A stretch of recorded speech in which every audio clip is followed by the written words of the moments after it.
Here we go. 3, 2, 1. Fire in the hole. Okay.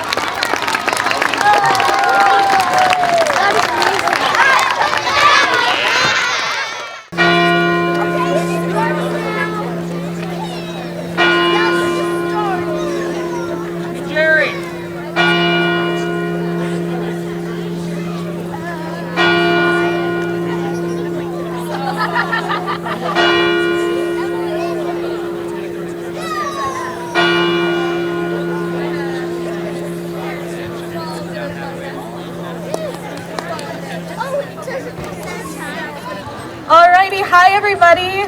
It's so nice to see all of you guys here. My name is Tessa Richards. I'm the president of the Honor Student Association. To get things started, before we do anything else, I would like to give a huge thank you to the Davidson Honors College, the Chemistry Department, the Office of the Provost, the Student Involvement Network, and the Event Planning Services.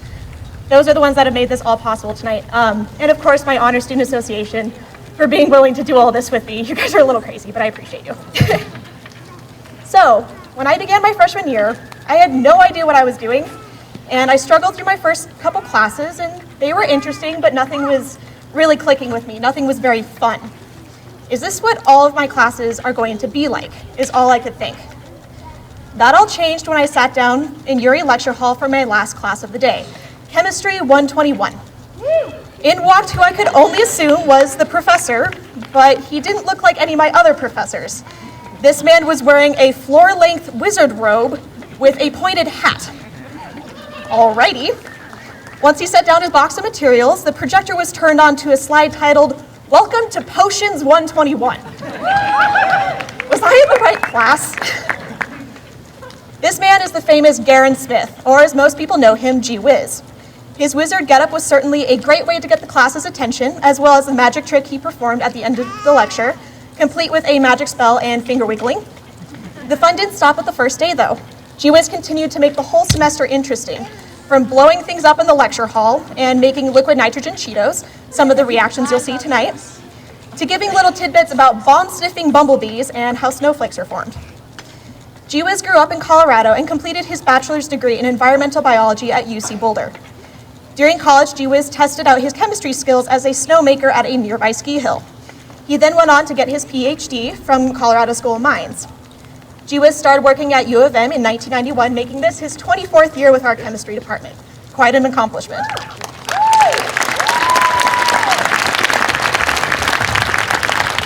Gee Whiz teaches multiple courses at the university, including Introduction to College Chemistry, Chemistry 121, a History of Science Fiction's Films course, an Introduction to Honors course, and an Environmental Policy Practicum.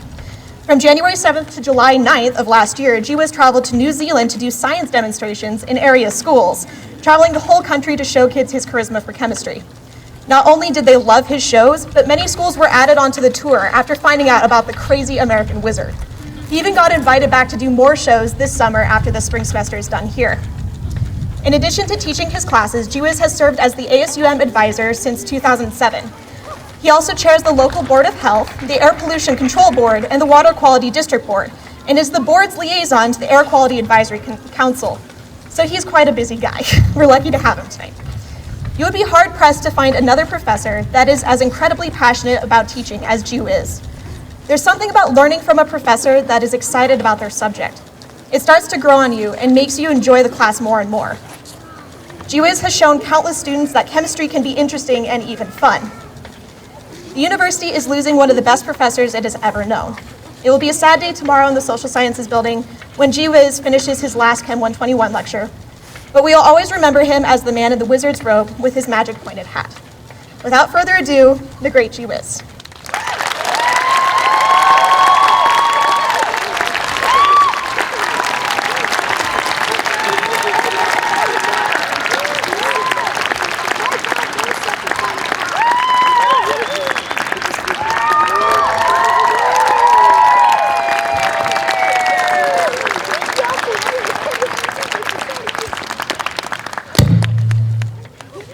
Am I live? All right.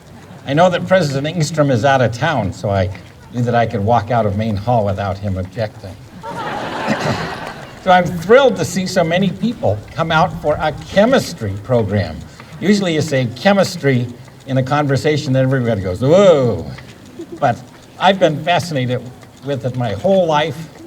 I always wanted to grow up to be a wizard. Nobody told me that you couldn't be a professional wizard. So I just had to invent the job for myself. What I'm going to do is share with you good friends that have made for a fabulous career. So with a cart full of plastic bins, I have been all over the world. So you can be a professional wizard. Now, I always start my wizard show by trying to do some magic to prove that I have wizardly powers. And for that, I use my ink spell. And this is what I use the first day of classes in 121. And I say that when I go to Hogwarts to substitute for the potions professor, that they have me teach this to the second-year students. And I carefully measure out my ingredients. Wizardry is really just another type of cooking. You just don't eat all your recipes. This one would not taste good, I guarantee you. Now, if I have made these correctly, I can mix them together, pronounce the magic spell, and then use my wizard powers to turn them into ink. So let's see if I mix them up just right. Pour them together, and then say the spell. When east is east, and west is west, and one flies over the cuckoo's nest. When red is red and pink is pink, make this water black as ink. And then I rub with my wizard fingers, and it turns into ink. Okay?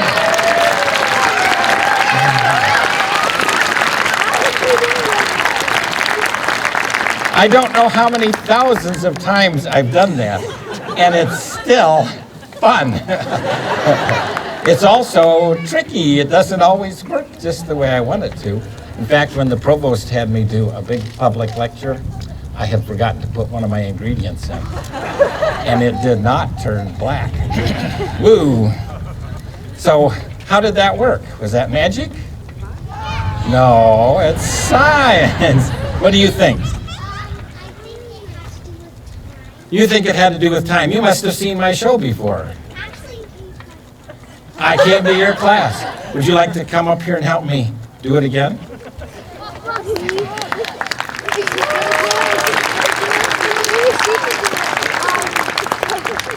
So let's see here. I have to protect eyes. I have safety glasses on, but whoops. You only get one set of eyes, so we take care of those. Most of my things are designed to be safe to go into classrooms. Not too toxic and not too hazardous. So let's mix up another batch here. What you have to be able to do this trick is count to 17 while you're talking to the audience. But it's really not that hard. You just design a spell and figure out how much time that takes. My spell takes 11 seconds. So what I really have to do is count to 6 while I'm talking to the audience.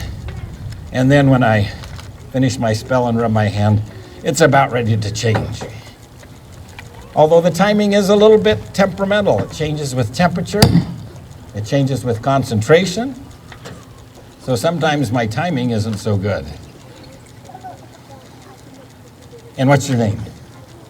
Michaela? And which school do you go to? Pardon? Still in here. Lowell?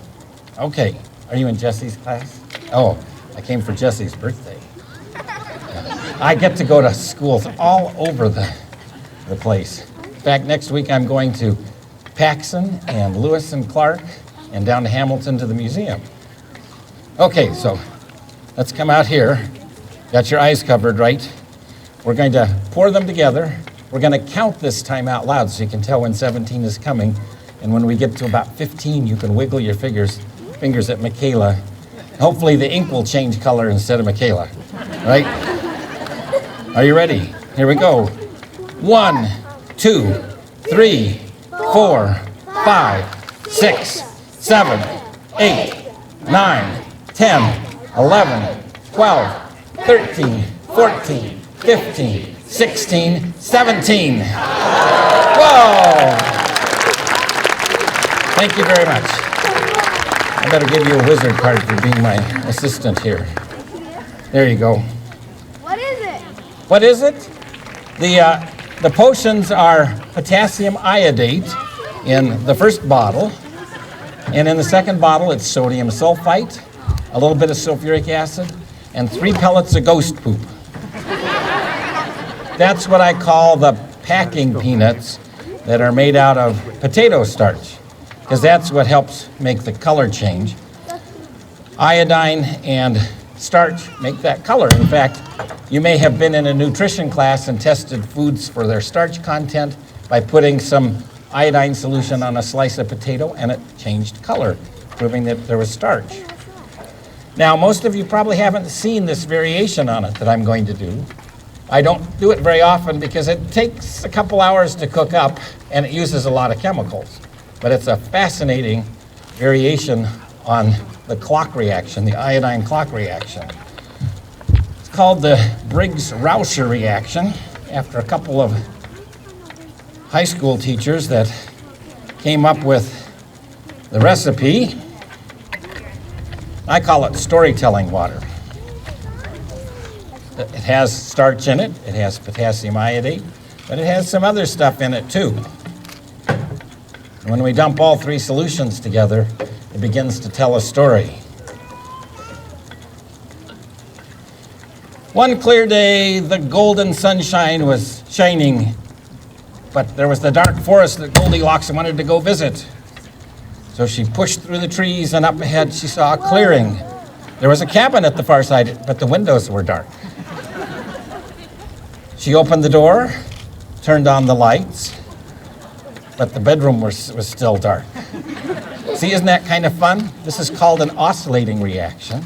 The first one was discovered about 1915. And when it was reported in the literature, they said, I wonder what he was smoking. Because nobody could reproduce it. It took about 40 years for it to be reproduced. Now there are a number of these known, and actually, the person who hired me to come to the UM, who's Dr. Dickfield, I don't know if he's here tonight, he studied this kind of reaction and did a lot of his career figuring out how this stuff works. Isn't that kind of fun? It will just cycle. There's actually 2 mechanisms that are at play. One of them makes the dark stuff, one of them makes the light stuff. The one that wins is dependent on the iodide ion concentration, and it fluctuates back and forth. In a couple minutes, it'll get stuck in the dark phase.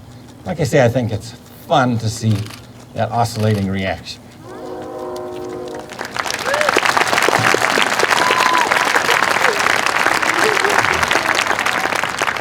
All right, let's see here. I think next we'll do a freezing spell. Oh, looks like I've had a freezing spell in transit. Sometimes vibrations on the sidewalk make this solution freeze. So we're going to take this solution and using a magic spell make it freeze. Is this hot or cold? You want to touch it with your hand?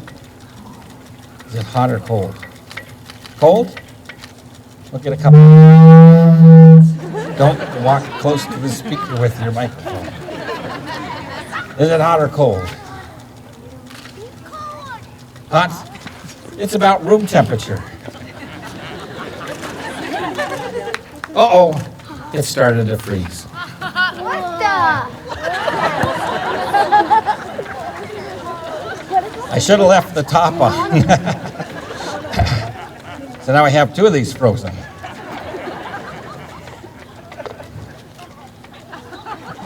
Shouldn't freeze if I've got the top on. We'll try this one, see if it's cold too. I've seen you at Meadow Hill, right? Yeah. There we go. So if I'm going to freeze this, I'd like it to behave according to my spells, not just decide to do it on its own. I'm going to use the spell with 3 languages. Much of it is in Latin. Science all used to be done in Latin, so that the common rabble couldn't figure out how simple it was. That must have been hard. They still use Latin in biology to name plants and animals. You all are Homo sapiens. What the? Latin for thinking ape. And doctors and nurses use use Latin. If I went in and said, oh, it hurts when I sit down, they say, gee whiz, I think you've got a problem with your gluteus maximus, right? So there's still quite a bit of Latin around. Some of my spell is in Spanish. My older daughter majored in Spanish right here at UM. She's now teaching in Spanish as a Peace Corps teacher in the Dominican Republic. And I got to go visit her in January, and she had to help me out because I don't speak Spanish. I know enough Latin that I can figure some of it out. The rest of the spell is in English, so it goes medulla oblongata et echinodermata, Chiliana cheese enchilada, help gee whiz freeze this water. And then I snap my fingers and say, freeze. Now you can see the ice forming. See, it's supposed to follow my commands. Can I do it? Can you do it? Can I do it? Well, you have to figure out how it works. How does it work? Can I do it? I don't know. Your magic? You got to make a hypothesis, a guess at how it You works. gotta say the spell, then you gotta split your fingers, and it takes like timing. You've got to say the spell, flick your fingers, and then it takes time. So there we have a fairly complicated hypothesis. Let's try it. Barometric compression. Barometric compression is your idea. Okay, say something magical. Abracadabra. Okay, snap your fingers. I bet it's not going to do anything. It needs something to help it. It found it on its own when I was walking around too long with the lid off. It needs a seed crystal. What I did was I dipped my finger in seed crystals when I picked the first one up. But in walking around, the little breezes out here must have wafted one right in. So if I give you one little seed crystal, just pinch one of those between two fingers. Now say your abracadabra and drop it in. Oh, do you see where the seed landed? Now it's freezing. Cool. Actually, it's warm. Is it hot? Yeah, we'll pass these around. This is the reaction that's used in those little hand warmers that have a clicker. It's about 120 degrees, which is just a nice hand warming temperature. You can pass it around the audience. Can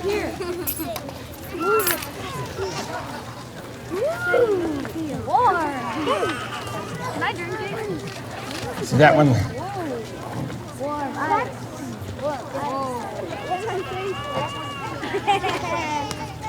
We have somebody over here that would like to try it.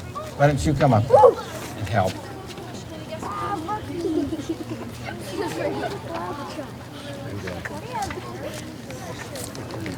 You have a good magic spell? No? Better think up one. Supercalifragilisticexpialidocious? Can you say that? Can you say abracadabra or hocus pocus? Hocus pocus, okay, hold it. Let's get a seed out here. I think it's neat that we're trying to be green. I'm an environmental chemist, and we're powering the sound system by having Chase ride the bike. Let's have a hand for Chase. I was very impressed that we could do that. There's a seed crystal. Turn around so everybody can see it. Say hocus pocus. No, you dropped it in. Oh, yes, you did. In fact, you dropped two little pieces in because you can see a spot where each of them landed. Very good. Is it frozen? You bet. Take it over so these people can feel the heat. Luckily, it's a nice, warm evening. The great thing about this one is that I can take these back to the lab, put them on the hot plate, melt them again, and I can take them to Paxton School next week. Okay? This next one is better if we can turn the lights down. Somebody want to turn the sun down for a couple moments here? Although this is one of my best ones in a dark lecture hall. So I always get a round of applause with this one. I'd like to start the Montana School of Wizardry and Magic. Maybe since I'm retiring, I'll have time to put together a proposal to do that. Actually, I'm teaching a 2-week wizard course in June for high school students in the Schwanke Summer Institute right over there at the Davidson Honors College.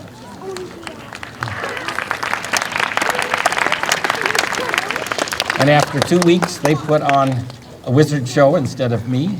And the advisor, Lori Pengali Drake, says, oh, I hope they don't hurt themselves or set the building on fire. Now, if I'm going to start a wizard academy, I need to sort students into houses. And I don't have a sorting hat. But I have something better. I have a sorting bowl. It's full of sorting fluid, and it's going to change colors according to the house that a student should belong to. So it'll be blue if it's for Ravenclaw. If it's for Hufflepuff, it'll be yellow. I hear some Harry Potter fans out there. If it's if it's Slytherin, it's going to be green, and Gryffindor. Red. Okay. Let's see what we can get here. If to Ravenclaw you're true, have this cauldron show us blue. Blue is hard to see when the sun is out. But if you put your hand there, we do have a blue flame. We always have to tell our students in the lab when they have their Bunsen burners lit and it's daylight out, don't put your hand in it because it's really hot. So we can't see the blue. But the Hufflepuff, for yellow, we can see that. If you belong to Hufflepuff, fill this bowl with yellow stuff. And then the fire would turn yellow, right?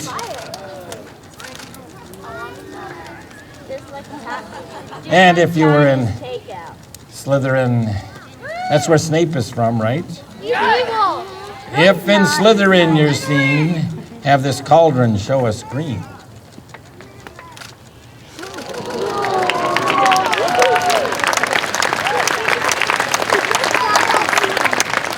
And we get a nice green fire. And for Harry and Hermione and Ron in Gryffindor, if in Gryffindor you'll bed, change this cauldron now to red.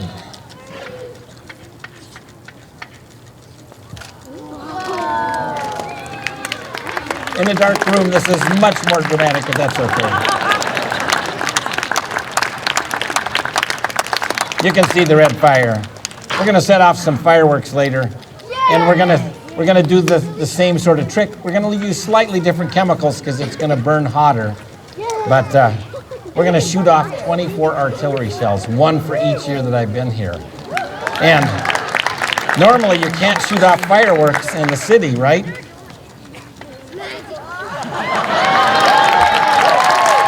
All right.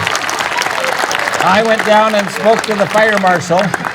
He said, oh, we know about you.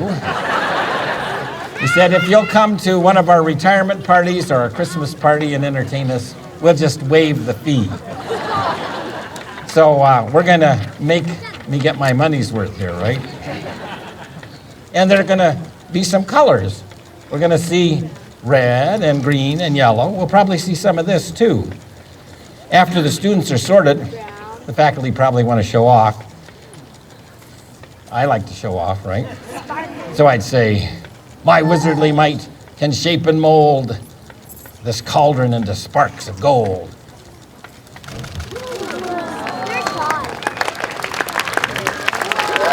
Oh.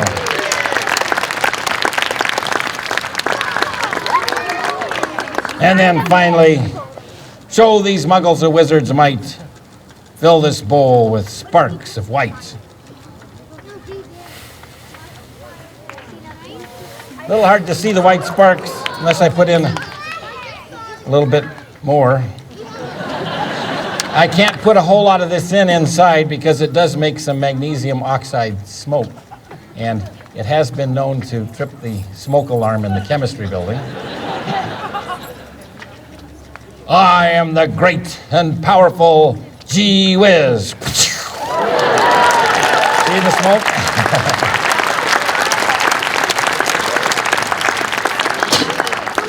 Now, my daughters were in 4-H and always went to 4-H camp up on Loon Lake by Big Fork. they always got campfire detail. Why do you think they got campfire detail? They said, bring some of your dad's powders, right? And they would.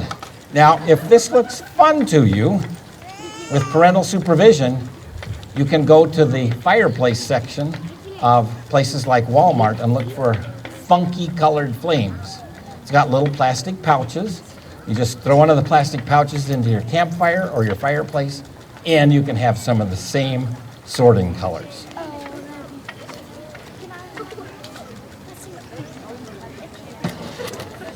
All right, let's see. This is a university, and we do some serious stuff here, including we do some mathematics. So if you're going to be a scientist, you also need to do some mathematics, unless you're an organic chemist. There are some organic chemists in the crowd here. They're pot boilers. There's one right there, see? But I have developed something that I'm about ready to put on the market. This is a chemical calculator. It can do arithmetic. You just let the solution read the problem, spray at the bottom. All right. And the answer will magically appear. So, what is your favorite number, 0 to 9? Do you have a favorite number? Or how old are you? 6. We'll put down 6. Okay? So we'll put a 6. And blue shirt, just raise your hand. 8. 6 and 8. We'll try it with 2 digits. 6 and 8. We're going to reverse the digits. I want to put the bigger arrangement on top. So put 8, 6. Now we'll subtract. How good are you at subtracting? Good. What's 8 from 6? Nothing. Nothing. You You have to regroup. That's right. We have to regroup. What's 8 from 16? 8. When I was down in New Zealand, I had to learn how to say the numbers differently. The number between 6 and 8 is 7. And what comes after 9 is 10, right? How about 6 from 7? 1. Okay, you can do subtraction. Let's see how you are at addition. Let's reverse those digits and add them up. What should the answer be? 99. Ooh, we've got some mathematicians here. I wanted to pick a problem that was pretty easy. So I only kept it to 2 digits, figuring you could figure it out. Why didn't you do multiplication? Why didn't I do multiplication? Yeah. Well, I haven't taught the solution how to do multiplication yet. Did it? We'll let it read the problem. We'll spray at the bottom. Answer is 99. I know what he did. Did it do it okay? Should we try a harder one? I should say a more difficult one. 11 June. My English teacher taught me to say difficult instead of hard. We're talking about mathematics. All right, I need another number picker. What are you going to give me as a number? I'm not going to get too close to that.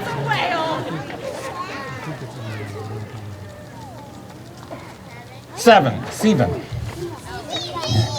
All right, I don't know if that's going to be big or small. And you're being very polite with a green plaid shirt. 9. And I need one more in the far back next to the rhodamine colored top. 8. No, I just need 1 digit. Oh, we already got 9. 5. All right. 795. Now we'll take these digits, we'll reverse them. 5, 9, 7, and subtract. What's 7 from 5? You can't do it! Should we regroup? Yes, you have to regroup the 7. It's -2. 7 from 15 is? 8. All right. 9 from 8 is? Regroup. Regroup. You guys pick terrible numbers. I have to keep regrouping everything. Why don't you pick better numbers? What's 18 minus 9? That's 9. And 5 from 6? 1. Okay. 198. Let's reverse these. 891 and add them up. I can see your thing written. You can see the thing written? Yeah, it's like written in milk. Yeah. Don't look so carefully. You can see it from the side. Even lemon is in milk. Okay, you can see it. It's 1,089. How did I know what numbers to put down there? I didn't pick these numbers. Yes, you did. I did not pick these numbers. Should we have it read the problem? They swear that the answer is 1,089. Told ya. See, the solution agrees. This was former President Dennison's favorite trick. Why? Because at donor meetings, I would tell the group, I am going to make a donation to the University of Montana, and you're going to pick the numbers to figure out what it is. And we would do this trick, and then I'd pull a check out of my pocket for $1,089. Turns out both my daughters went through SPLS scholars, and we're just paying their tuition a little bit at a time, $1,089 at a time, to make sure it's there for somebody else. So how did I know what the answer was going to be? Try it with 4 digits and see what happens. See, now you're going to go try some math. Math can be fun too.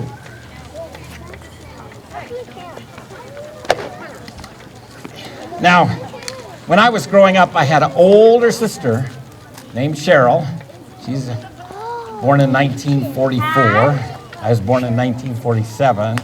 So she's 2 years and 4 months older than I am. She had special privileges because she was older, right?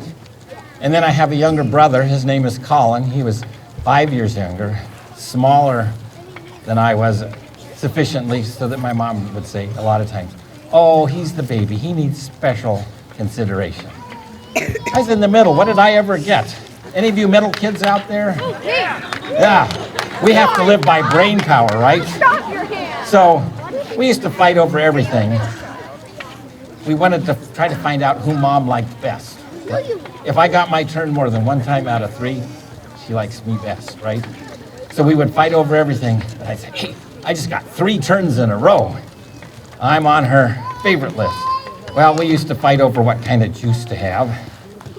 And my sister would see my mom making up the grocery list and say, oh, when you go to the store, when you go to Tieman's Market, why don't you pick up some apple juice? So my mom would pick up some apple juice, bring it home, mix it up.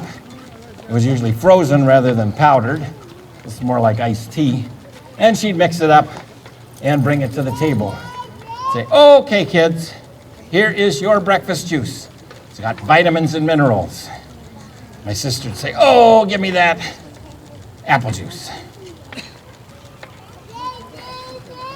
It's not dissolving very quickly.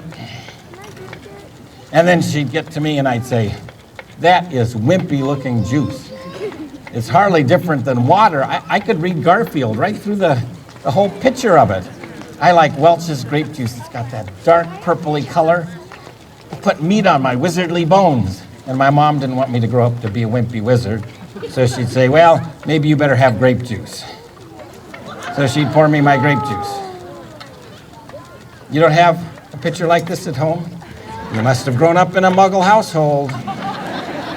And then my brother, he was the youngest one in the family, as I said, but he was into economics.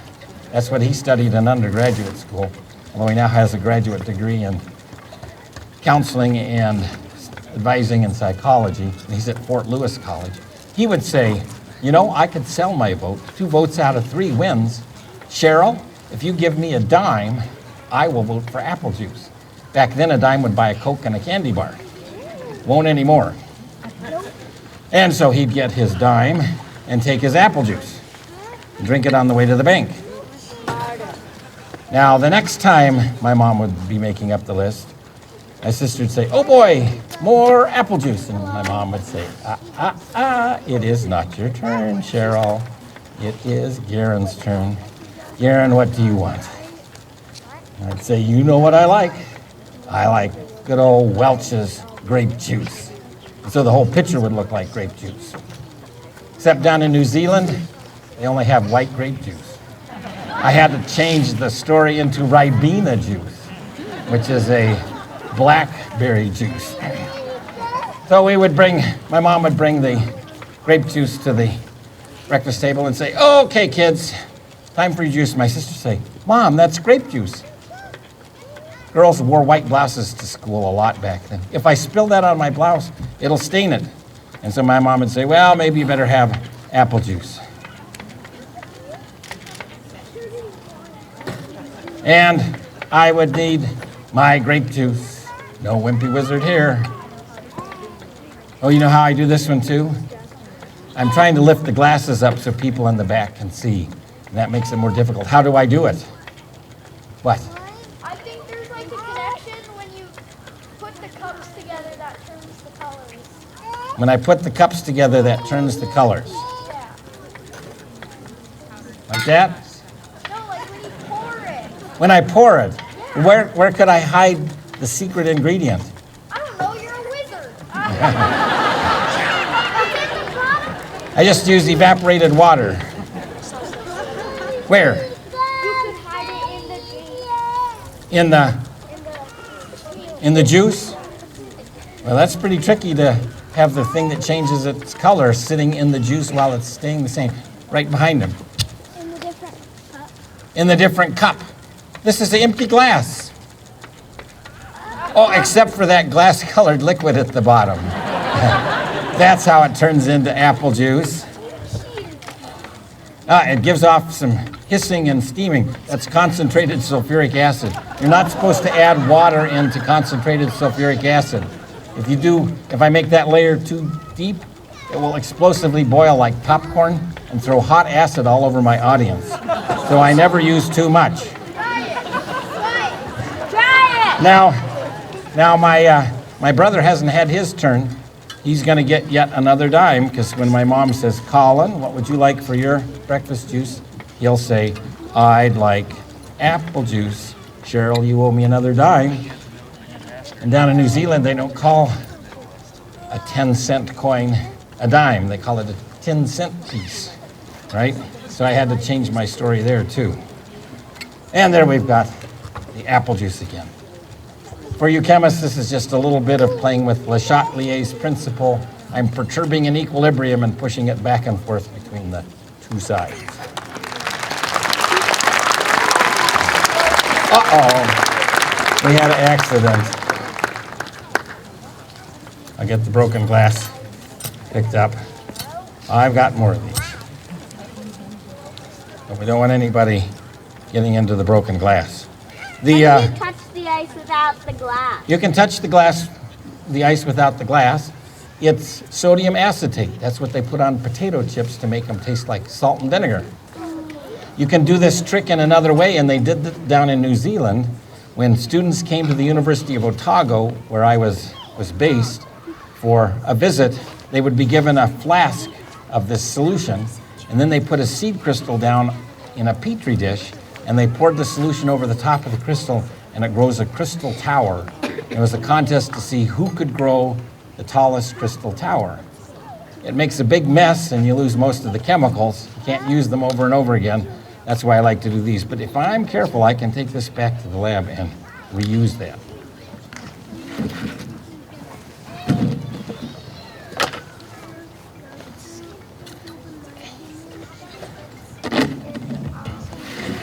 Now I'm going to do something really cool. I brought a special thermos bottle that's got liquid nitrogen in it. It's part of the air that we breathe. Makes up 78.1% of the air that we breathe. But if you cool it way down, it turns into a liquid. It looks like water, but it's a lot different. It chills the air so much that the air can't hold as much moisture, so we get to see some fog. We'll pour some in this cake pan. See, it just looks like water. You can see the fog. This is like the Missoula Valley. Overnight, the cold air sinks down into a puddle at the bottom of the valley, and our pollutants can't get out. That's what I work on with the Air Pollution Control Board. If you notice, this fog is not rising like steam off of hot soup or hot cocoa. If I breathe on it and make a lot more of it, you can see the inversion boundary. A lot of times we get warm air on top of the valley and cold air overnight down in the bottom. And anything we release in the way of automobile exhausts, wood stove smoke, we breathe until the sun comes and breaks that inversion. If you take your hand, you can actually feel warm here, or you can feel it get cold when you go through that boundary layer. I can show you that this doesn't act like water. I love this one. Here's a balloon. What's going to happen if I put the balloon in? It'll shrink. It'll Let the oxygen. It'll get taken out and then Usually it'll go people say, back oh, it's in. going to pop. This person knows Charles' law, which says that volume is directly proportional to temperature if you express temperature on the Kelvin scale. Gases are little particles bumping around, and as you cool them off, they bump slower and slower, and the volume will shrink. I can push this into the liquid nitrogen, and it's going to shrink smaller and smaller. I hear the speaker trying to growl at me. How's Chase doing? He says, good. He's going to school in Scotland shortly. He's been on ASUM Senate for a number of years. He did a foreign exchange semester in Switzerland. So that's part of that global leadership initiative and global experiences that UM likes to promote. And if you want to do it, we can usually make it happen, right? So this balloon is getting really small. If I push it in, I don't want to get my fingers in there too much. My fingers would not get small. What would they get? They get frozen. And when the water in your fingers freezes, it expands into little needle-shaped crystals, and then when it thaws, it's finger mush. Not a good idea. See? It's like a taco. And then it expands. There's a little bit of liquid air in the bottom. This is very brittle. It usually tends to crack. But if I let it warm up again, the volume will come back up. Looks like a pumpkin, doesn't it? Looks like a giant potato. And it's a little bit smaller after. Well, it's not completely warmed up. There's a little bit of liquid air running around in the bottom. Can you see that little puddle of liquid in there? Yeah, that's the nitrogen and the oxygen. And until that little puddle's gone, we'll see a little bit of snow, which is carbon dioxide. Dry ice, dry snow. And see, it's all back now. You wouldn't want to put your hand in that, right? Well, actually, if you put it in real fast, it's okay because it boils and the liquid never touches your hand. But I'm going to give you a chance to experience liquid nitrogen up close and personal. How personal? I'm going to let you put some in your mouth. I love liquid nitrogen potatoes. What I'm going to do is use a special liquid nitrogen sauce for Cheetos. Cheetos are so much foamy food that it doesn't put very much stuff close to your skin.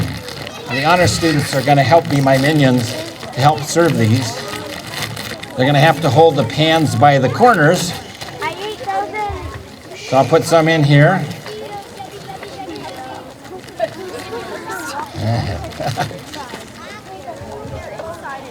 And we'll put some sauce on.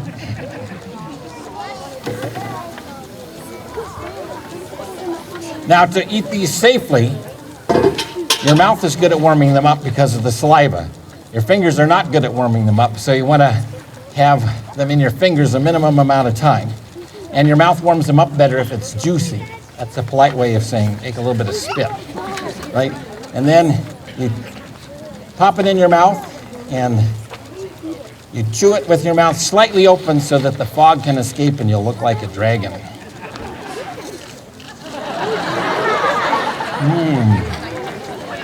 If you're really brave, you can seal your lips and the cold gases will rush around your soft palate and the fog will come out your nose, right?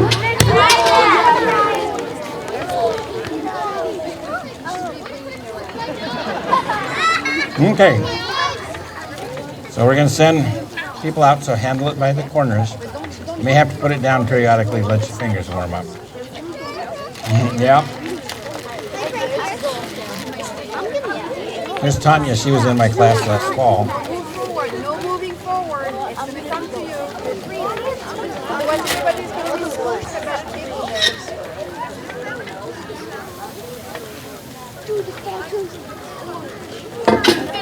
Cheese ball.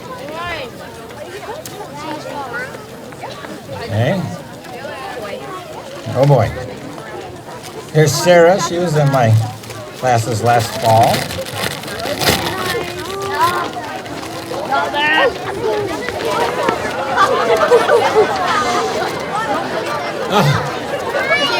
Uh-oh. Got gang tackled.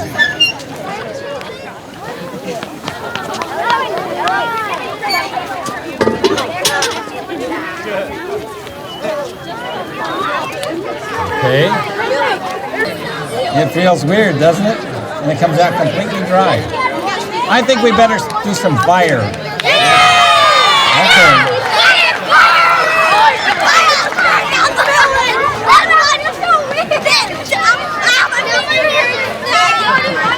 Okay. Let's get ready for some fire.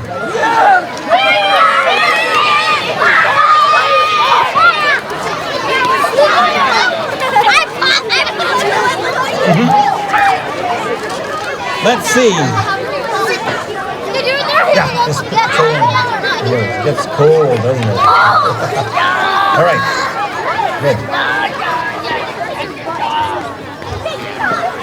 I brought 3 fire tricks besides the artillery shells.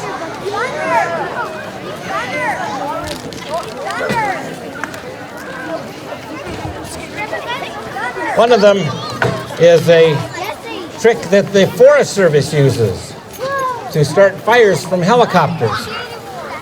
When it's too dangerous to have personnel on the ground because it's so steep, or they have a fire coming towards some place that they need to light a backfire but don't want to put firefighters in harm's way, they use what they call ping pong balls.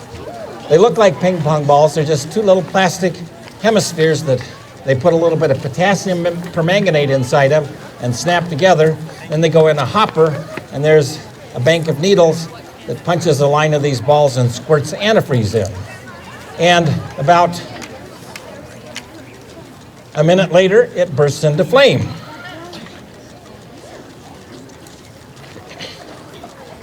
So I thought we'd do a ping pong ball reaction. This is bigger than a ping pong ball, so it'll be a little bit bigger fire. Here's the potassium permanganate. It's a brownish purple powder.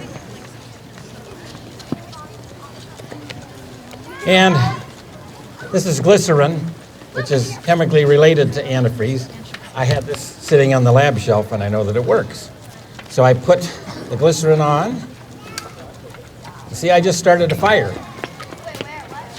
I just started a fire in that can. But it takes a while to get going. So the ball has a chance to drop out the side of the helicopter, fall through the air, land in the needles underneath the trees, and then it'll burst into flame and start a fire.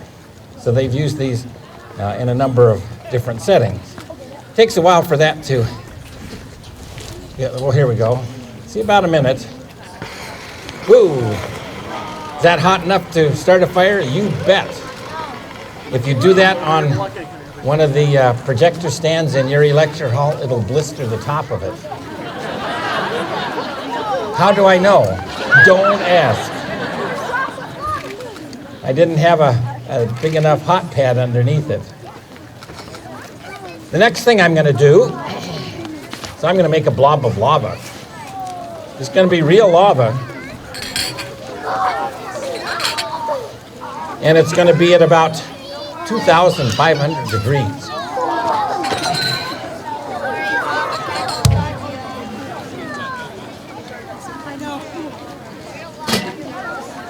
Don't try this at home, right? 2,500 degrees doesn't sound like temperature you'd like to have around your house.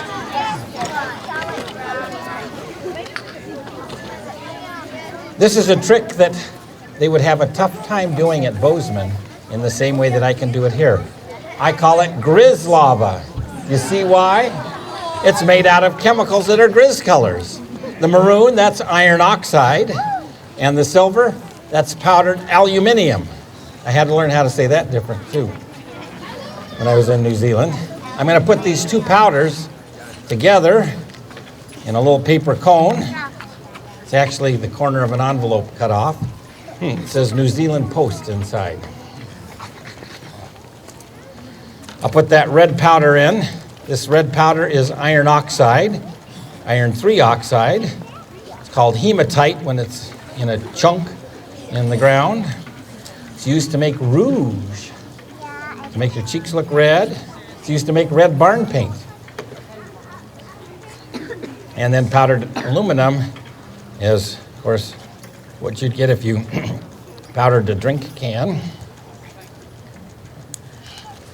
The aluminum wants to hold on to oxygen more than the iron does. So if I melt a little bit of this, the oxygen will jump quickly from the iron to the aluminum and release a huge amount of heat because it likes to hold on to the aluminum better. It will leave the iron behind all by its lonesome. It'll be hot enough that it'll be liquid iron. So I've got a bed of sand here that I'm going to put this mixture in so that I don't burn a hole in the table. I'm mixing the dry ingredients just like you do with scones or muffins. Say this is cooking, just wouldn't want to eat a ball of lava.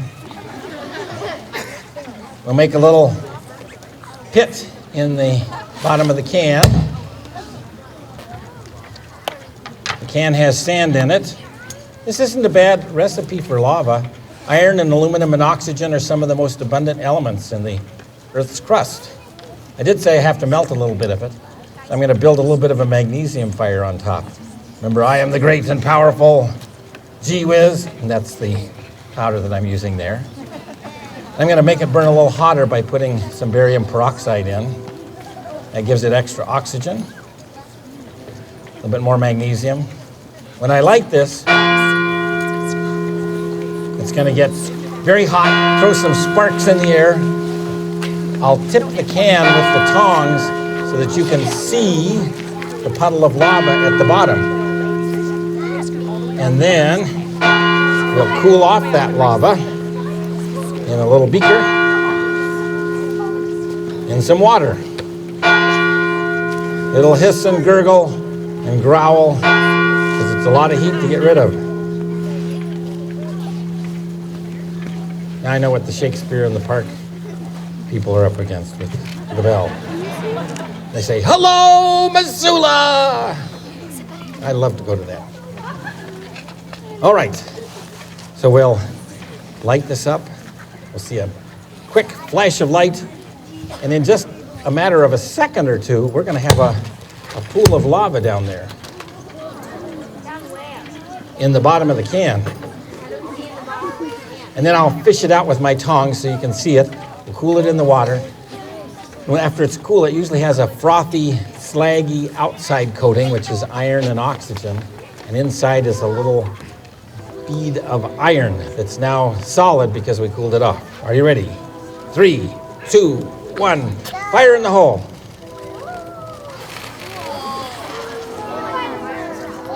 Fire on the board. This is really hot down in there, see?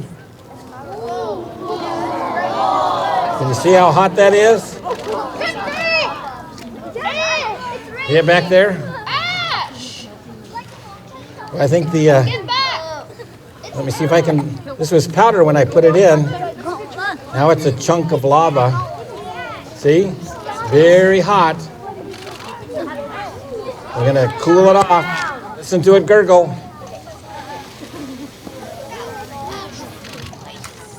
Best way to heat up a cup of coffee. Whoa, that's hot. Above boiling. Boy, it's really spitting water out. It had a little pit that the water's going into and then spraying up. Cooled down a little bit more now. So while that's cooling off just a titch more, we'll get the volcano out here. Lava comes from a volcano, right? This is my volcano powder. It's called benzoyl peroxide. It's also used as pimple medicine. So we're going to get rid of this pimple, right? So if you've heard of Oxy 5 and Oxy 10, well, this is Oxy 100. It's a solid rocket propellant. In a single molecule, it has fuel at the ends and oxygen in the middle. If you looked at a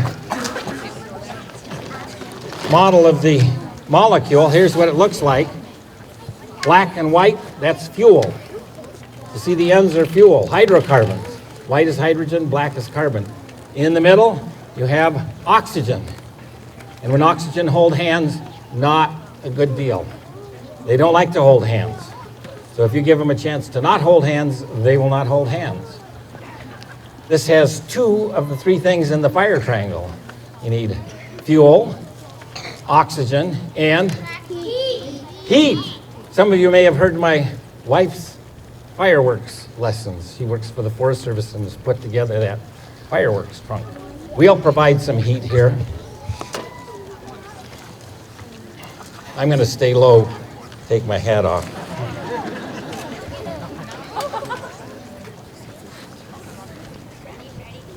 Three, two, one, fire in the hole.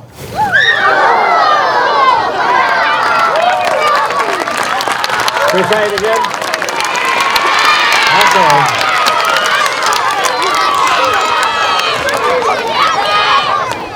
I was very disappointed when I got to New Zealand to find out this is manufactured in the U.S. and it is not shippable in large quantities overseas. What did I have to do? When I wasn't in schools visiting, I was in the lab making this powder from scratch. So we'll do it again. If there's no wind, it blows a great smoke ring, but too much wind. Doing it close to Hellgate Canyon doesn't usually work. Here we go. 3, 2, 1. Fire in the hole. Okay.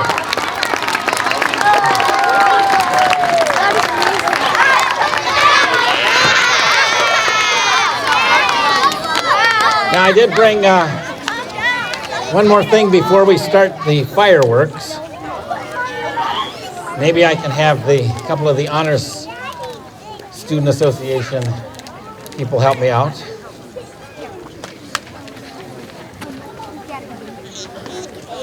I've never made this big a sign for invisible ink. You want to come over here and hold the other end? Now you can see, whoa, look how big this is.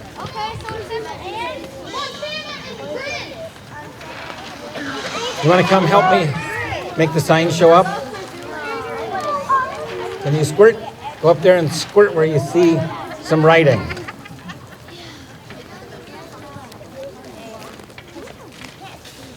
Oh, it looks like a wizard. Does he have a beard? I know who that is. Gee whiz. Okay, let's let somebody else do the next part.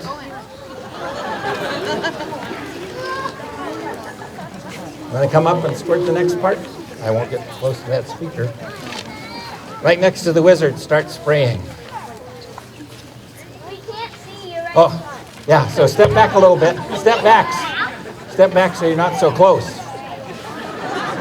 Let's step back so we're not so close. So we can get a lot of it all at once. Oh, gee whiz loves. You want to help? You can go with him. Don't get too close. Stay way back and spray a fine spray. Oh. Okay, keep going. Move to the right.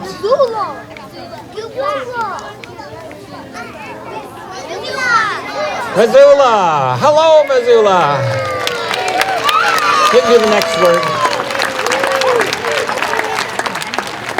Wanna, right? Yeah, we'll do this. You can do the and Grizz. Don't get too close. Give it a fine spray. And Grizz. All right.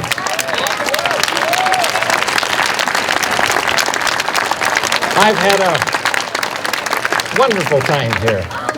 What I've been tempted to do is morph that Grizz, change the R to a W. Think I'd get in trademark trouble? Probably. Well, now I think my helper and I are going to go down to the center of the oval. You can just swivel where you are here. You need to be back 100 feet. We're going to shoot off 24 shells to celebrate my 24 years here.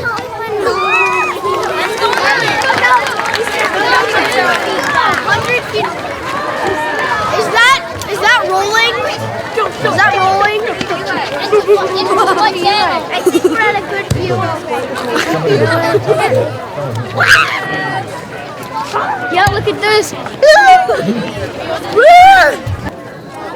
Fire in the hole!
Thank you to the Honor Student Association for arranging this whole thing.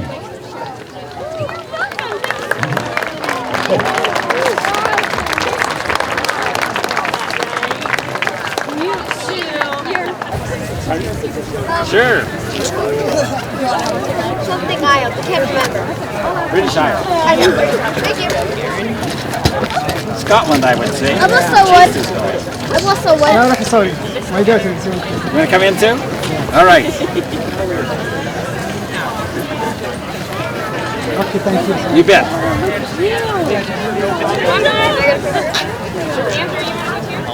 Oh, look at this is a Hogwarts student. Which house are you in? Looks like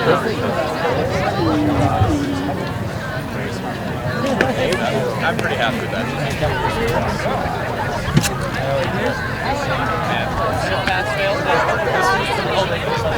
Super.